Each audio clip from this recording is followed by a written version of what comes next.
లూకాసు వార్త 17వ అధ్యాయము 12 నుంచి 19 వరకు. ఆయన వారిని చూచి, మీరు వెళ్ళి మిమ్మలను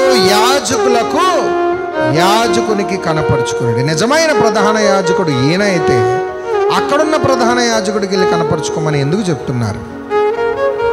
మామూలుగా అయితే ఏమనాలా?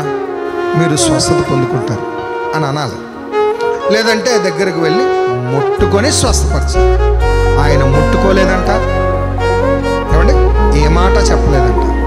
అంతకుముందు ఇంకొక కుష్ఠరోగిని ఒక ఆయన స్వస్థపరుస్తాడు 5వ అధ్యాయం. అదే లూకాసు వార్త 5వ అధ్యాయంలో చూడండి. ఇక్కడ 17వ అధ్యాయంకి వచ్చారు, అక్కడ 5వ అధ్యాయంలో ఏముంది చదవండి.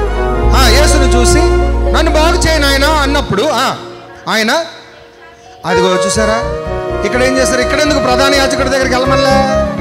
ఆయన చెయ్యి చాపి ఏంటండి ఇక్కడ తను ముట్టుకున్నట్టుగా 10 మందిని ఎందుకు ముట్టుకోలే?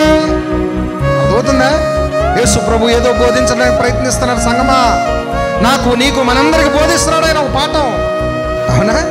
పరిశుద్ధుడు ఈయన మాట సెలవిస్తే ఇక్కడే స్వస్థత వస్తుంది కదా, ఇక్కడే స్వస్థత వస్తుంది.